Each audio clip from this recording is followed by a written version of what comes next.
Miro adentro, a mano izquierda había un ser chiquito, que no era como ese grandote que estaba arriba, ¿no? Ese alto, como 3 metros y pico que tendría.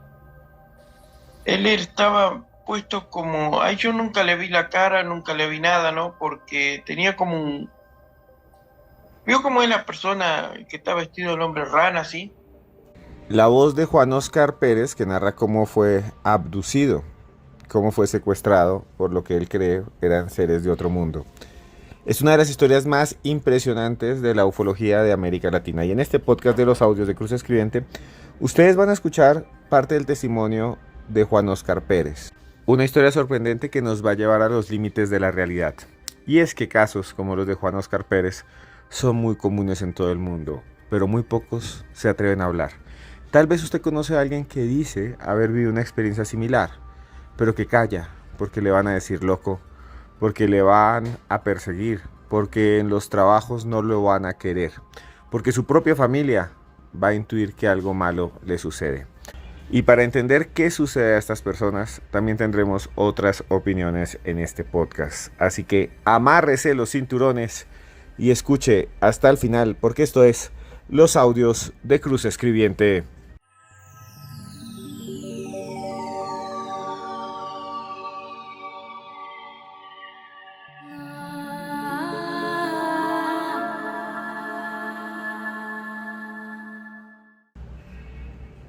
It had a big picture window, and had dividers in it. And as he's looking up at it, and he could see, ran back to the car. We were speeding down the highway to avoid capture, and then later. La voz de Betty Hill, la voz de la mujer, la primera mujer que vivió una experiencia de abducción. Fue en septiembre del año 1961. Ella y su esposo, Bernie Hill, iban por una carretera en New Hampshire, en Estados Unidos. Regresaban de sus vacaciones en Canadá. Regresaban de estar contentos, felices, relajados. De repente vieron una extraña luz en el cielo. Una luz que empezó a seguirlos, a perseguirlos, y luego pareció aterrizar cerca de ellos. Cuando la pareja regresó a la casa, observaron el reloj que estaba colgado en la pared y se dieron cuenta de algo muy raro. Habían perdido 2 horas y 36 minutos de tiempo. Habían tardado más de lo habitual. Pensaron que se trataría tal vez de una confusión y no le pusieron mucha atención. Aunque durante las siguientes noches, Bernie Hill y su esposa Betty empezaron a tener extraños sueños y empezaron a tener flashbacks, recuerdos, déjà vus, en los que se veían a sí mismos a bordo de una especie de espacio vacío y luminoso, y una especie de seres, criaturas pequeñitas, con brazos largos, con cabeza grande y ojos con nada de blanco. Fue el primer caso de abducción extraterrestre, y sigue siendo uno de los casos más importantes en la historia. De ahí en adelante ha habido cantidades, cientos de casos de abducciones. Hoy vamos a hablar de una de ellas, la de Juan Oscar Pérez, pero esta, la de los esposos Hill, ha sido una de las más importantes de toda la historia, y desde ese momento se habla de la abducción extraterrestre. See, they're very human appearing. Yeah. Only here, the eyes are wider spaced than ours. Okay. See? Right. The nose is smaller. Tenía una apariencia muy humana, tenían nariz pequeña, no tenían pelo y se veían muy pequeños. Muchas personas, muchos psicólogos hablan de que estas criaturas que son descritas comúnmente, que en este caso serían los llamados grises, como en el caso de Betty Hill y Bernie, podrían ser humanos de 500.000 años en el futuro que pueden viajar en el tiempo. Y es para mí una teoría plausible. Si en el futuro los seres humanos pueden viajar en el tiempo, pues nos pueden estar visitando. Y seguramente tendría una apariencia muy diferente a nosotros. Otros hablan de que tal vez vienen de las estrellas y hablan de razas cósmicas y especies cósmicas. También es plausible, el universo tiene más edad que nosotros y es muy probable que en otros lugares del cosmos hayan surgido civilizaciones que han podido tener tecnología avanzada. Y otros más hablan de que se trataría simplemente de enajenación, de problemas psiquiátricos, psicológicos que tienen las personas, sublimados. Que estas experiencias de secuestro se parecen también muy poco a los llamados raptos que tenían en el pasado las personas con los dioses, cuando por ejemplo aparecía un ángel, un arcángel, Incluso cuando se enfrentaban a deidades, por ejemplo en el hinduismo, personas que iban caminando, santones hindúes que meditaban durante horas y de repente, según sus testimonios guardados en antiguas escrituras, despertaban en medio de la nada, con recuerdos de haber estado entre seres luminosos. ¿Hay algo en nuestro cerebro tal vez que nos predispone para tener estas experiencias que por eso bordean la mística, o realmente existen seres que están allí en el cosmos, en las estrellas, que viajan y que nos investigan, nos secuestran? Cabe preguntarse entonces para qué viajar millones de años y raptar personas. Cabe entonces preguntarse si estos turistas del futuro están interesados en tener contacto con sus ancestros. Cabe también preguntarse por qué, y esto sí es un gran misterio, todavía, hoy en día, siguen sucediendo estos casos o personas siguen hablando de que han sido secuestrados y que han visto extraños seres. También en América Latina ha habido casos muy famosos de personas que se consideran a sí mismas contactadas, que incluso aseguran poseer mensajes sobrecogedores, fundamentales, enviados por estas criaturas o seres que están allí. No tengo ni idea si son reales. No tengo absolutamente ni idea. Sin embargo, hay casos que lo ponen a uno a dudar, que tienen elementos que lo llevan a uno a estar en los límites de la realidad. Casos como el del indígena guaraní Juan Oscar Pérez, que conoceremos en los siguientes minutos. Bueno, yo tenía 12 años, un pibe de 12 años, en ese momento tiene la misma capacidad de una persona grande, ¿no? La misma responsabilidad de una persona grande para ir a buscar la tropilla. Es un trabajo muy sencillo para un chico del campo, ¿no? Un muchachito del campo, un gurí de esa edad, es muy sencillo. Para ir a agarrar caballo al amanecer, que está más de noche que de día, ¿no? Ir y saber que tu caballo está ahí. Y aparte el caballo, cuando uno siempre lo anda y es montado de uno, el caballo te conoce, te relincha, como que si te llama, ¿no? Y te va a lo oscuro y le empezás a silbar y va y le pone el freno, lo trae, lo ensilla y salió a buscar la tropilla. Yo hice todo ese trabajo y subí a mi caballo y salí. Abro la tranquera, en ese momento ya mi hermano ya se estaba levantando para pararse en la tranquera, para cuando pasen los caballos cerrarle la tranquera, ¿no? Para que no vuelvan enseguida para atrás. Y para mí fui y busqué la tropilla nomás. Y mi hermano dice, no, vos no fuiste y buscaste la tropilla. De la gran garúa, la gran neblina que había, él ya estaba mojado, estaba húmedo. Dice, vos no tuviste 10 minutos, ni 15, ni 20. Vos tuviste mucho para encontrar los caballos y para traerlos. Y bueno, eso nos fuimos dando cuenta por un relato que yo le digo, nada, para mí fue 15 minutos ahí busqué una tropilla. Y mi hermano dice, no, ¿cómo 15 minutos? Pasó más de 15 minutos. Yo agarro el caballo, ensillo y salgo. Y el caballo en la mañana temprano se toma agua en una bebida, ¿cierto? Va a tomar agua. Antes salía a comer y ya salimos como diciendo, el caballo tiene que estar acá en la bebida tomando agua. Era raro que los caballos no estén en esa bebida tomando agua. Bueno, me voy y tomo al otro molino. Como a la derecha había otro molino. Pero era raro que ese molino tenía agua salada. A 500 metros, 700 metros más o menos, de un molino a otro, uno era agua dulce y el otro es agua salada. Digo, qué raro que los caballos van a ir a tomar agua salada. Me tomo ese rumbo así y el caballo más o menos, como dice, 60, 70 metros, el caballo iba con las orejas. Iba así, haciendo para adelante, para atrás, por ahí de enderezado los cabos en las orejas y siempre haciendo señas con las orejas. Y uno, como está acostumbrado a andar todos los días con el caballo, aprende por qué pone el caballo una oreja para atrás, otra para adelante. Porque está escuchando algo. Y te escucha vos que uno lo va manejando y le va haciendo ruido, que todo aquello y hablando. Cuando pone las dos orejas para adelante, me llamó la atención. Digo, debe estar la tropilla para ese lado. Y lo torneé para ese lado. Ya después, cuando llegué a 100 metros, el caballo ya no se quería ir. Ya él lo estaba mirando. Él ponía la oreja así para adelante y ya no quería ir. lo obligué un poco, le pegué unos buenos lazazos, unos buenos chelos, lo jugué con la boca para allá, para acá y lo largué derecho para allá. Cuando iba llegando más o menos unos 30 metros, 40 metros, 10 metros, no sé bien cuánto habría, ¿no? Porque en una neblina los metros son medio, por ahí podía ser 6, 10 metros, que uno no se da cuenta, ¿no? Porque la vista no es la misma vista que uno tiene, ¿no? Cubría mucho la neblina. Y le pegué unos lazazos y lo obligué al caballo a llegar ahí. El tema era que 10 metros más o menos alrededor de la nave no había neblina. No estaba lloviendo, no había esa garuga. Y bueno, me voy acercando, baja como una escalera. Yo digo, como una escalera, ¿por qué? Porque no es igual que a nosotros, nuestra escalera.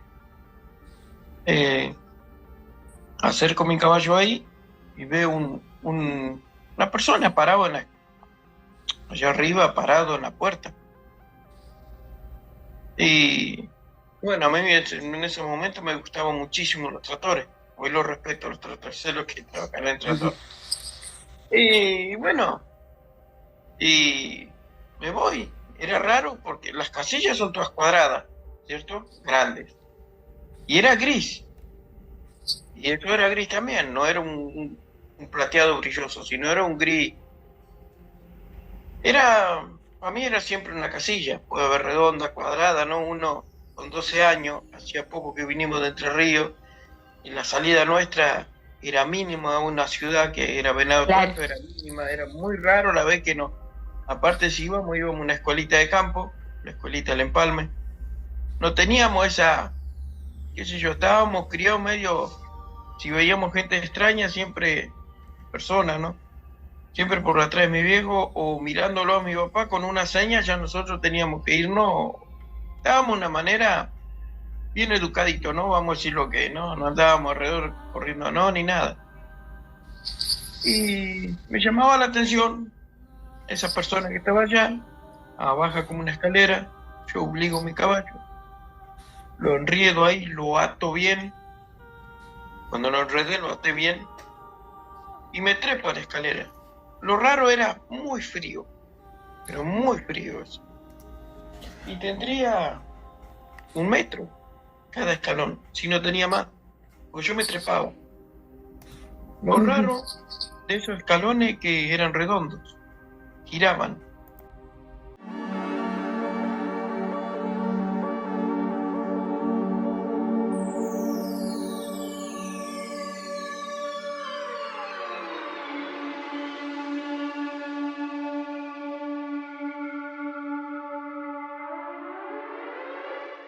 La voz de Juan Óscar Pérez, uno de los casos de abducción más extraños de América Latina. Estamos hablando de 1978.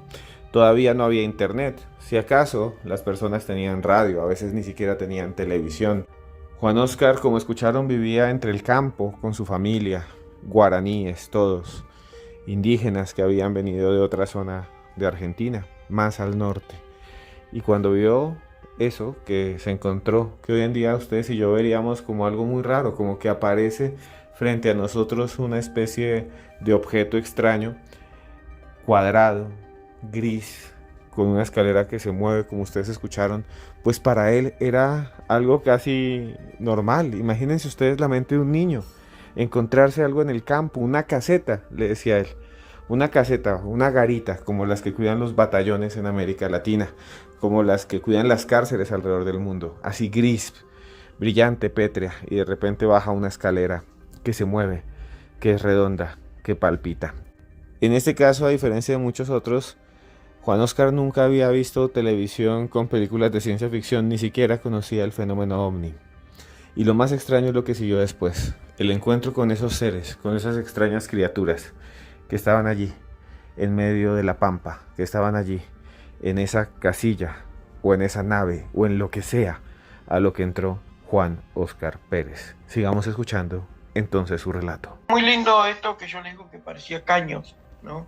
Que nosotros lo más parecido es como un caño redondo, pero bien macizo, ¿no? Grueso. Trepo hasta arriba, miro adentro, a mano izquierda había un ser chiquito, que no era como ese grandote que estaba arriba, ¿no? Ese alto, como 3 metros y pico que tendría.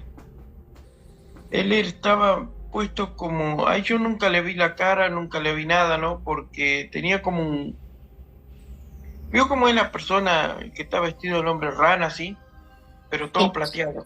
Tenía todo como un casco, ¿cierto? Tenía como un vidrio negro acá adelante, pero nunca lo... El chiquito no, el chiquito estaba sencillo, así como...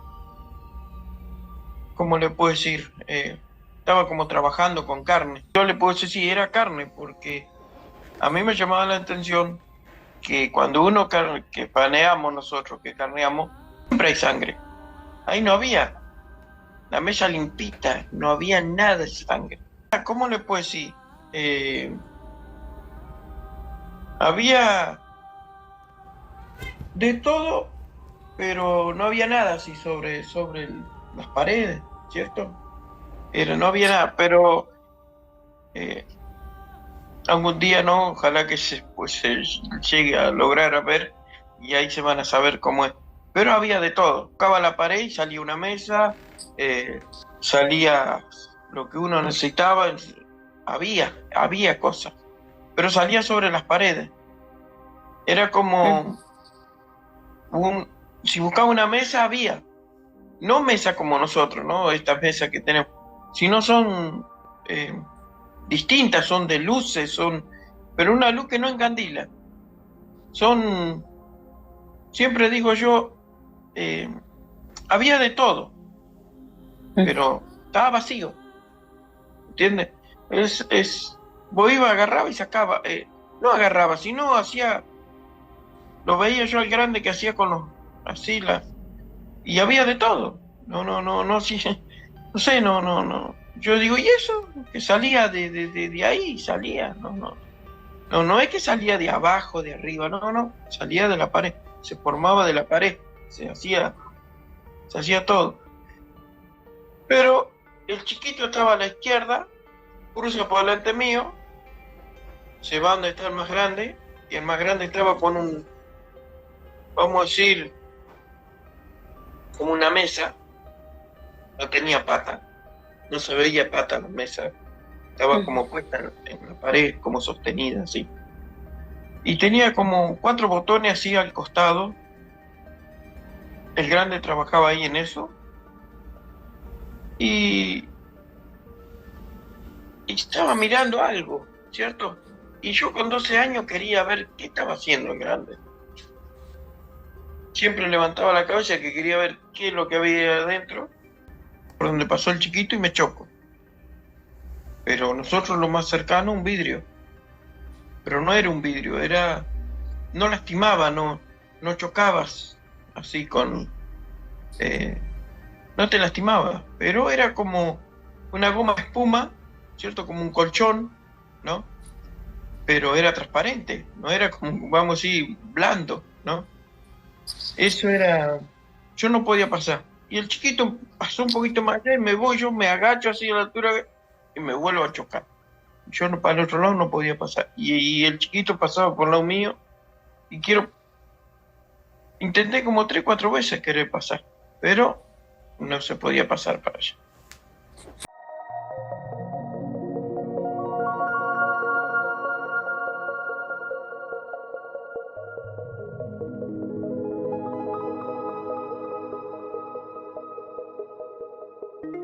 Un testimonio realmente impresionante, un testimonio que me recuerdan otros encuentros, especialmente el del señor Travis Walton, un norteamericano, un leñador, un hombre de campo que también en 1975 trabajaba en Arizona, en Estados Unidos, y desapareció mientras trabajaba. Desapareció entre un bosque.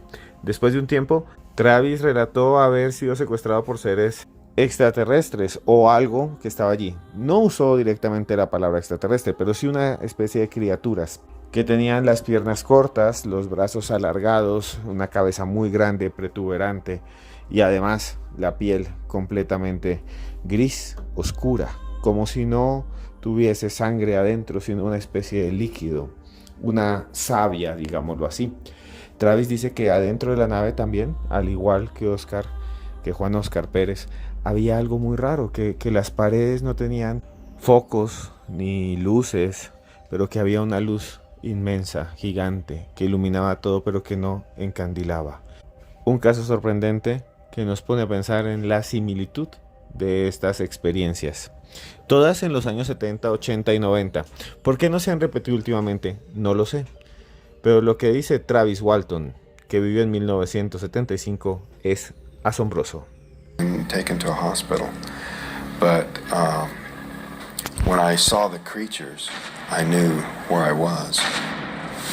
The small creatures that I awoke to see, you know, in many ways, you know, they're just compared to the term gray, but they didn't have that term back in those days.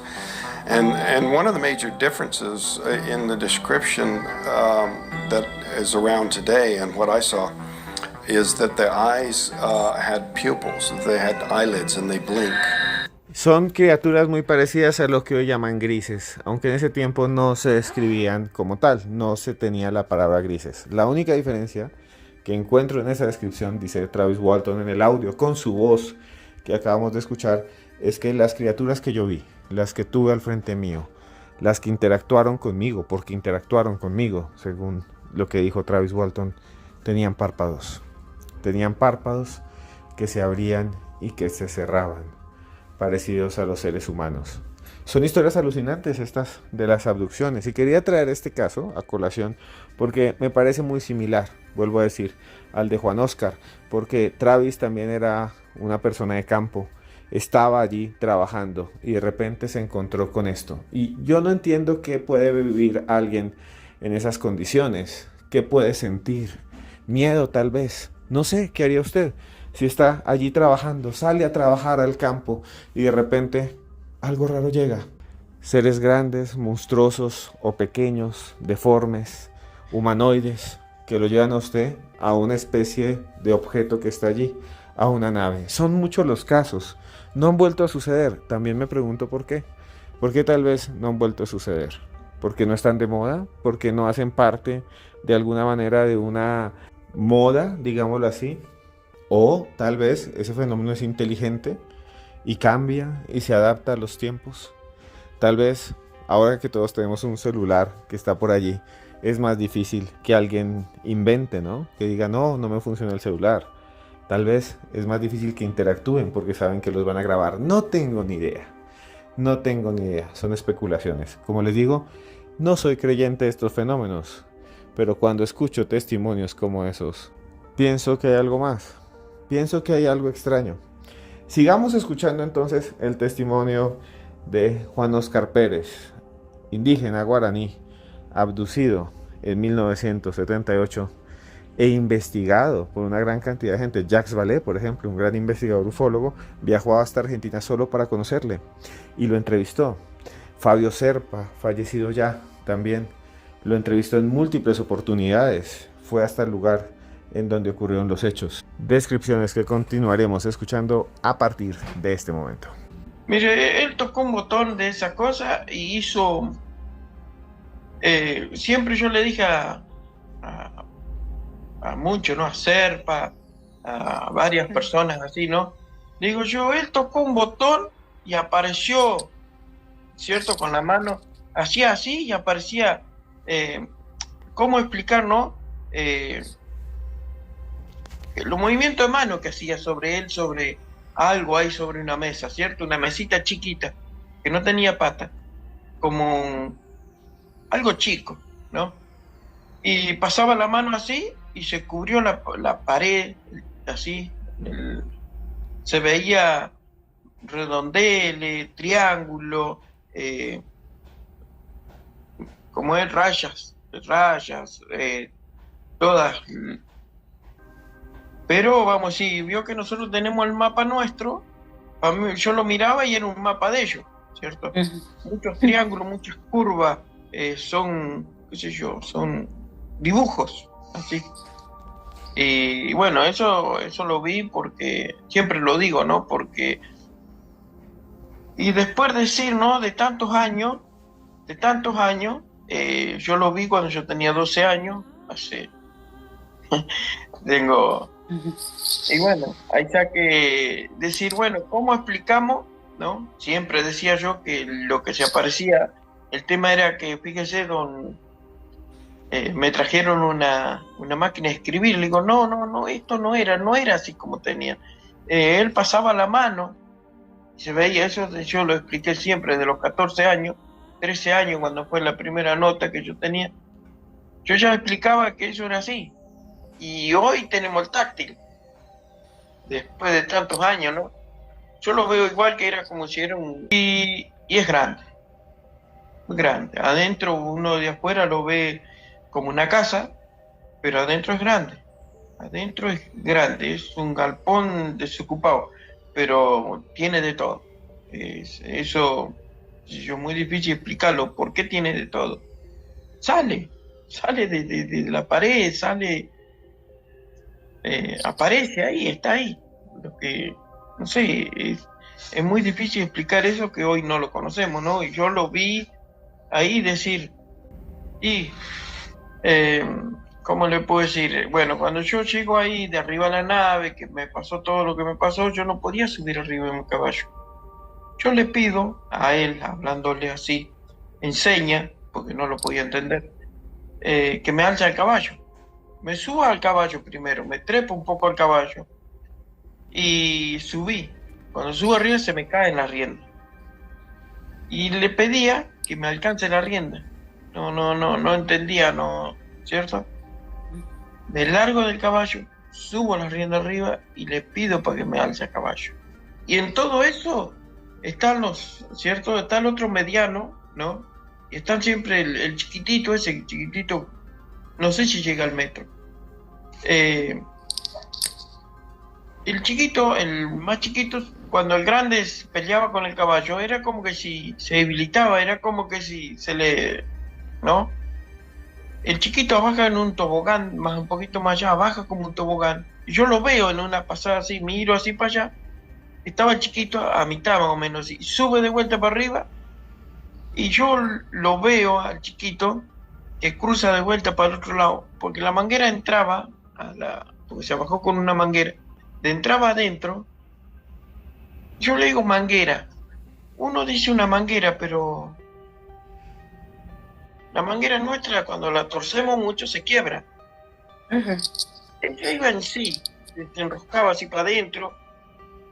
Nunca la arriaba, nunca la llevaba con la mano, nunca nada. Era como, ¿no? Como que si era frágil, una cosa totalmente distinta a lo que nosotros usamos. No hay nada como todavía como para compararlo. Sostuvo el caballo con una mano, la otra mano yo le decía que me alce al caballo de vuelta, pues yo le tiré la rienda arriba. No sé qué entendió. Se sacó uno de los guantes, él, el más grande, y me lo da. Yo tenía 12 años. No tenía miedo. Estaba normal. En ese momento no había miedo. Estaba como que si estaba con mi familia tomando mate a la mañana. Así, normal. Y lo agarro pesado. El guante era pesado. Pesaba como 5 o 6 kilos fácil. Metí la mano hacia adentro, fría. Y lo más cercano de nuestro, póngale una gelatina. Pone la mano así dentro de una gelatina, igual, así. Pero sacaba y estaba seca la mano.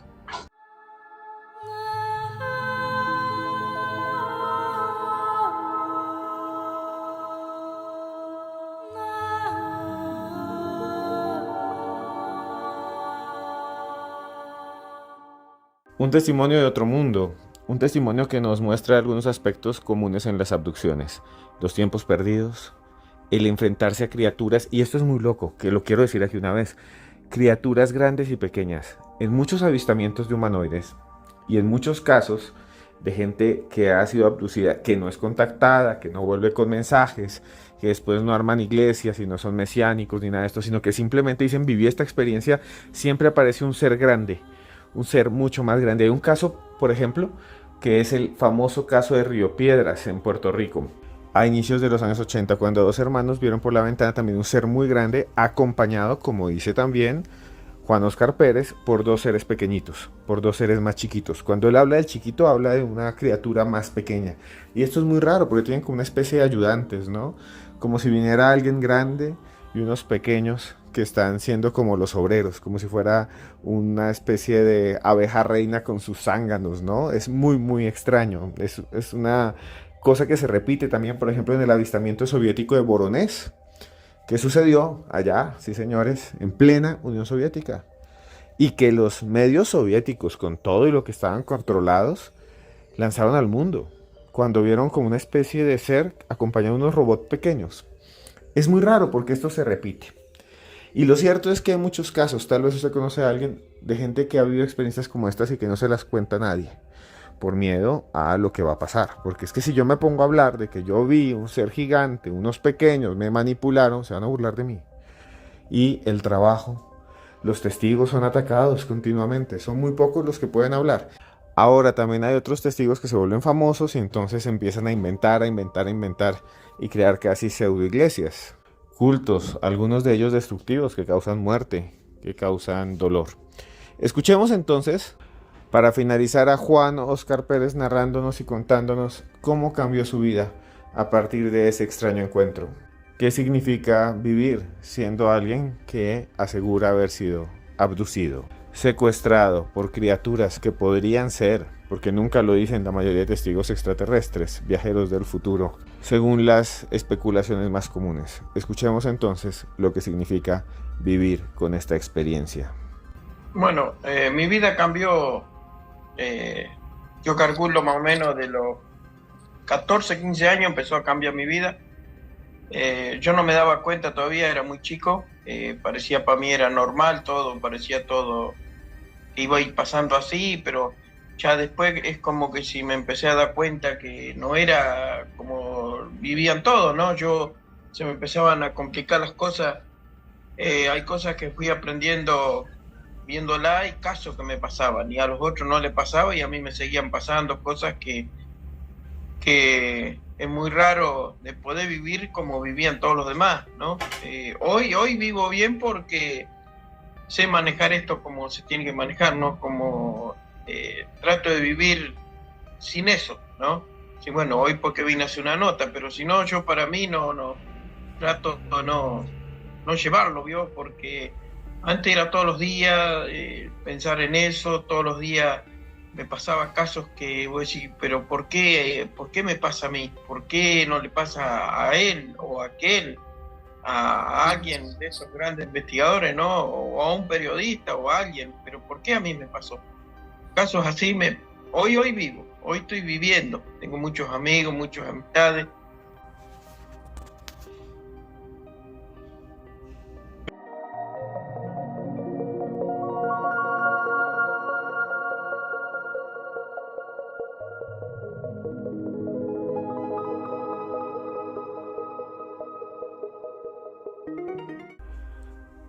Hemos llegado al final de otro podcast de los audios de Cruz Escribiente. Este lo he hecho diferente para ustedes, lo he hecho a partir de un testimonio. Porque muchos de ustedes me han escrito, me han dicho, oh Esteban, ¿por qué no colocas la voz de un testigo de una abducción? Me llegaron muchos correos, entonces encontré uno de nuestro continente o uno iberoamericano, uno que contara con esta forma de ser tan nuestra de los campos un evento como este, porque no todos son norteamericanos, no todos son finlandeses, no todos son ingleses, no, estas cosas suceden en todo el mundo. Y el caso de Juan Oscar Pérez para mí es realmente increíble, realmente excepcional. Ustedes lo escucharon, no sé si lo que dice es verdad, no sé si lo que dice es mentira. Lo cierto es que esta historia es increíble, similar a muchas que suceden en todo el mundo. Y aquí quiero hacer una reflexión final, una reflexión con usted que me está escuchando. ¿Qué tal que sí exista esto? ¿Qué tal si en realidad sí hay seres extraterrestres por allí observándonos? ¿Qué tal que estuvieran allí vigilándonos, manipulándonos, como dicen algunos teóricos de la conspiración? Si eso fuese verdad, nuestra vida tendría aún más valor. Y les voy a decir por qué. Porque estamos vivos, porque tenemos libertad, porque así existan todas estas cosas alrededor nuestro, podemos disfrutar de nuestra vida y tenemos que aprovecharla. No esperemos enfermarnos, no esperemos pelearnos, no. Y lo digo siempre, desde esta posición, desde este micrófono, aquí en medio de la noche. Digo, si existen los espíritus, está bien. Hay una vida que vale la pena vivir hoy, antes de morir y convertirnos en fantasmas. Si existe la comunicación con los muertos, está bien. ¿Por qué no hablar con los vivos entonces, antes de que fallezcan y buscar mediums y pagarles? Si existen entonces los extraterrestres allá arriba vigilándonos, entonces con más veras hay que vivir bien esta vida, hay que pasarla bien. Si usted está en este momento con un momento malo, no se ahogue en el dolor hay que sentirlo, hay que vivirlo, aprovéchelo, aproveche las cosas que está viviendo mal. Aprenda esos errores. Aprenda. Si está enfermo, busque curarse. ¿Saben? Nosotros somos generalmente los que causamos nuestras propias desgracias. Por nuestra terquedad, por no cambiar, por quedarnos siempre en lo mismo, por cometer los mismos errores. Cada día es una nueva oportunidad. Y cada podcast que yo grabo es una oportunidad para conectarme con ustedes. Porque a usted que me está escuchando en este momento, esté donde esté, yo lo quiero mucho.